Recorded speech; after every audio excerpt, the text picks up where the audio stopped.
Со малку пари до големи добивки. Шансите се мали, но надежта е голема. Актуелно, светското фудбалско првенство ги загреа страстите за обложување. Спортските кладилници се наполнија. Дали македонците се коцкарска нација? Истражувањето патуваат дека од година во година расте бројот на граѓани што среќата си ја бараат токму преку спортските обложувања. Во исто време се засилија и наградните игри организирани и финансирани од државата.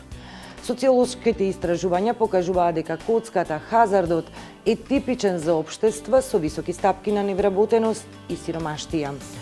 Дали играта на среќа значи манипулација со чувства, бегање од реалните проблеми? Какви пораки праќа државата до младите во состојба кога самата таа не само што организира, туку и финансира игри на среќа? Темата ја анализираме низ призмата на социолозите, директните учесници во бизнисот со обложување, граѓаните. Гледате Тренд на 24 вести. Почнуваме веднаш.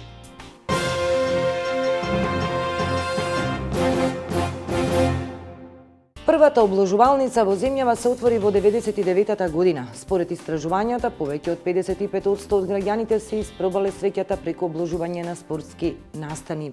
За малку пари до големи добивки. Дали популарните спортски кладилници си ја исполнуваат обврската кон обложувачите? Дали македонците се коцкарска нација? Еве што регистрираше колегата Иле Петревски. Трендот на спортско обложување во Македонија од година во година расте. Граѓаните се почесто ги посетуваат обложувалниците, кои станаа место каде се гледа можност за лесна заработка. Екипата на Тренд посети една обложувалница во центарот на Скопје. Светското првенство во фудбал е причина повеќе за љубителите на спортската прогноза да испробаат својата среќа. Тони Петровски неколку години работи во овој бизнис. Вели македонците се добри прогнозери, но сакаат со минимална уплата да добијат многу пари. Господине Петровски, една недела веќе од почетокот на светското првенство, дали граѓаните чекаат да дојде ова светско првенство или редовно си доаѓаат во обложуваниците и се обложуваат? Искрено кажано, мислам дека го чека, меѓутоа не се оствари баш на очекуваното некој наплив на уплати. Уплатите се воглавно во рамките на уплатите до пред светското првенство. Се типува воглавно на фаворитите. Имаме и обложување во живо, каде што се чекаат некои изненадувања, сите чекаат со ливчињата во рака. Тука се бркаат изненадувањата, бидејќи уплатите се веќе завршени. Кој според граѓаните ќе биде пред уплатата, ќе биде светски шампион? Има ли такви работи? Па мислам дека најголем број на уплати за светски шампион е од Јужна Америка, Бразил, Аргентина. Па како се до движат некаде и Уругвај, се типува и на Уругвај. За жал ја изгубија првата средба. Се типува и на Белгија, се типуваше на Шпанија, меѓутоа видовме како помина Шпанија. Колкави се коефициентите за светски првак? Па на почетокот се движеа за Бразил од 4-5 коефициент, сега падна, дојда до 3,5. Аргентина се движи околу 5-6. Тие се главните фаворити за според граѓаните. Колку просечно македонскиот граѓани може да се дозволи да уплати ливче за спортско обложување? Па сега, во време на светско, имаме тикети до 500 денари, имаме над 5000, над 10.000. Добивките се движат 100, па и над 100.000 имаме исплата. Меѓутоа имаме исплати до 500 денари, под 500 денари. Оние кои што играат со помали квоти? Па тие што играле помали квоти, што врзале повеќе денови, што се надеваат за 20 денари дека ќе земат максимална исплата 300.000, имаме и такви играчи. Може да забележите која целна група повеќе ги посетува обложувалниците, помладите, постарите или тука нема правило? Секој што Нема некој одредено правило. Нормално. Забранете влезот, забрането е кладењето страна на лица помлади од 18 години. Највеќе од 25 до 50, да кажам, години. Тоа е целната група што доаѓа, ги следи на преварите, уплатува тикет пред надпреварот, уплатува тикет во живо, ги следа тука надпреварите. Мислам дека од година во година се повеќе и повеќе се обложуваат. За жал што викаат старите, што поголема сиромаштија, тоа повеќе се удира на коцка. За жал тоа е и кај нас така.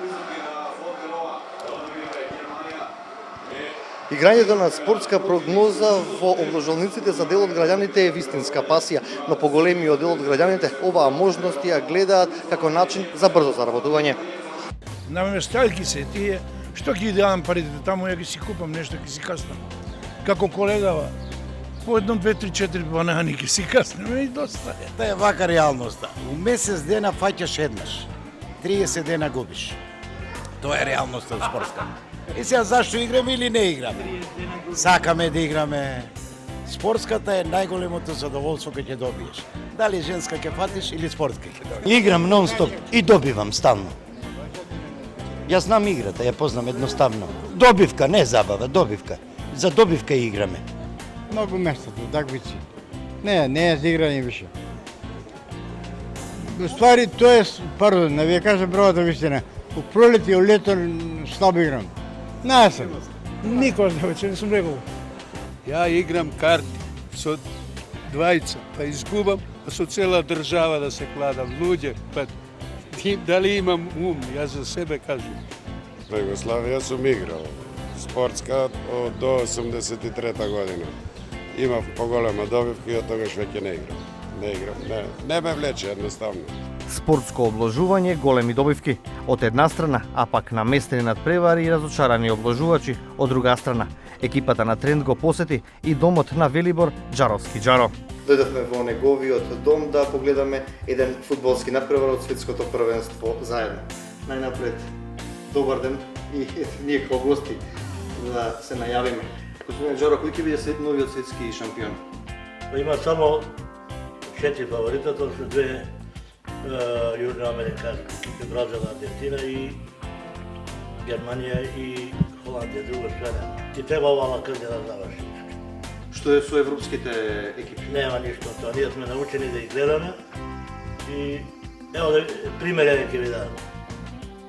И Реал Мадрид и Барселона се подобрија шпанска репрезентација заради Меси, заради Роналдо, заради тренерите, као што е и Металург и Вардар кај нас рокомет подобри од ракометна репрезентација.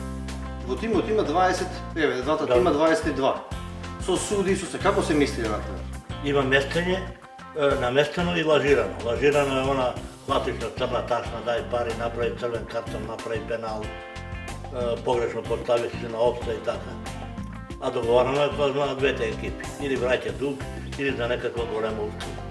Тука играат големи суми на пари?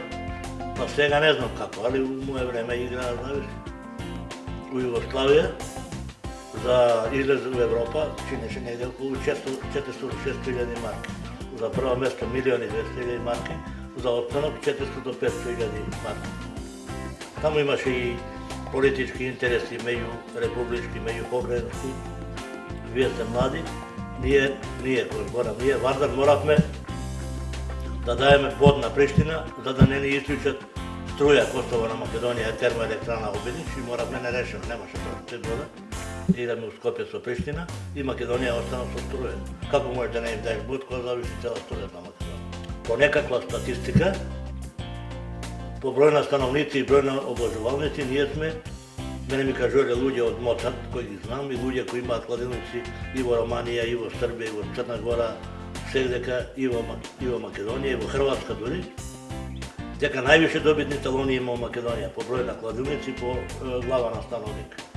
Ние сме значи добри прогнозери, ама нашата лига е геот.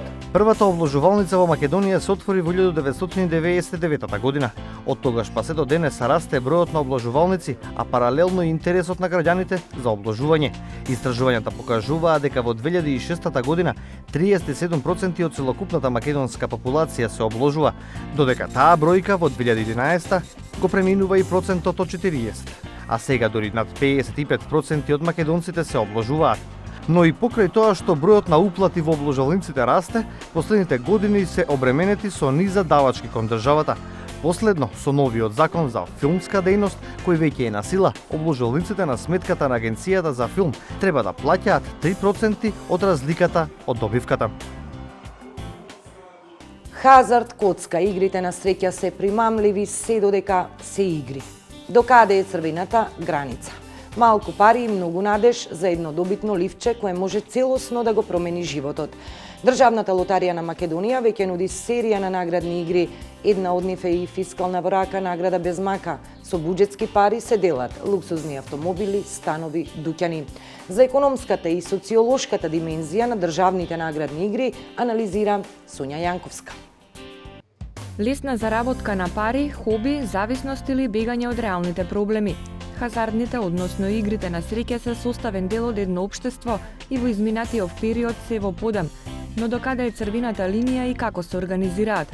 Во едно време невреме, исполнето со финансиски и екзистенцијални проблеми, невработеност и сиромаштија, една од можностите на граѓаните е да си ја испробаат среќата на брз и лесен начин, без умствен и физички труд. Според социолозите, хазардните игри се еден вид паразитизам и општествена девијација, поаѓајќи од фактот што не се создава општествено добро, ниту пак корисен општествен производ.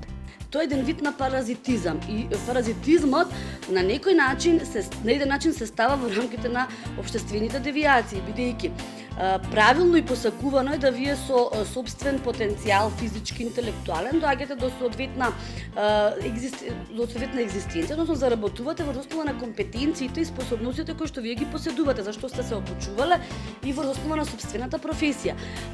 На хазардните игри апсолутно и сосема спротивно на ова што го говорев, на посакуваното, на доброто, на позитивното и пожелното, даваат една добивка која што не е врз основа на знаење, не е врз основа на искуство, не е врз основа на компетенции, туку напротив, затоа велам еден вид на паразитизам, бидејќи без никакви индивидуални компетенции, без одредено знаење, туку исклучиво врз основа на среќа, вие добивате на некој начин соодветна материјална добивка. Паралелно со социолошките укажувања на терен се засилија и наградните игри организирани и финансирани од државата. Државната лотарија нуди неколку игри на среќа, меѓу кои и наградната игра фискална врака награда без мака. Играта на среќа која е финансирана директно со државни, односно буџетски пари, според владата треба да помогне во сузбивање на сивата економија. Но каква порака праќа државата до граѓаните, особено до младите, во состојба кога токму од државниот буџет се издвојуваат пари за игри на среќа? Според социолозите, државата на овој начин праќа сигнал кој не носи бенефит ниту за граѓаните, ниту за општеството. Значи, фискализацијата, да се стимулира фискализација на многу подруги начини, отколку промовирање преку хазардните игри. Затоа што тоа делува негативно кај индивидуата. Значи, како што споменав, вие стимулирате паразитизам, вие стимулирате хазардни игри, хазардерство, кое што дефинитивно не е посакувана општествена појава. Од друга страна, давате малку суптилно кажано испервертирана слика на реалноста. Значи, јас би рекла се праќа една порака која што не носи нешто позитивен бенефит ниту за индивидуата, ниту за општеството, бидејќи вие ако добиете ваучер од 1000 динари, а на таа фискална која што сте пратиле фискална, да речеме, со продукти кои што сте ги купили 1500 динари, тогаш кој е бенефитот? Социолошка анализа ако направите, тоа е дефинитивно стои да ако сакате да фингирате некој нов проблем, односно да ја завртите на некој начин, да направите дефокусирање на јавноста, и тоа е можно познато. Значи, ако сакате вие масата да насочите кон нешто да мисли позитивно, отколку на оние вистински проблеми кои што секојдневно тиштат екзистенцијалните проблеми, како што споменав, ако имате инерно висок степен на сиромаштво и на невработеност, најлесен начин да вие направите дефокусирање и таа да малку ставите розови очила, ајде вака ќе се изразам пластично, на народот, тогаш давате одреден тип на хазардни игри со кои што вие им велите, еве, се грижиме за токму од тие причини, повелете, играте, имате шанса да добиете. Првото коло од наградната игра фискална врака награда без мака беше на крајот на ланската година. Владата ја представи како модел за стимулирање на финансиската дисциплина. Со одреден паричен фонд од буџетот, во оваа наградна игра се делат луксузни автомобили, станови, дуќани, парични ваучери за прехранбени производи од 1000 до 4000 динари, бела техника, аудио и компјутерска опрема. Поминаа 6 кола, следат уште 7. Последното коло ќе биде на крајот на годинава. До сега се доделени 1 стан, 1 деловен објект и 5 автомобили. За сега од Министерството за финансии нема точна пресметка колку пари би го чинела буџетот оваа наградна игра. Но според проценките, ако едно коло чини околу 30.000 евра, тогаш за 13 кола од буџетот ќе се одвојат близу 400.000 евра, сума во која не се вкалкулирани главните награди како автомобилот, дуќанот и станот. Според социолозите, економската оправданост на наградната игра не е доволна да ги зацкрие социолошките последици. Укажуваат дека хазардните игри се карактеристични за земји со висока стапка на невработеност и сиромаштија.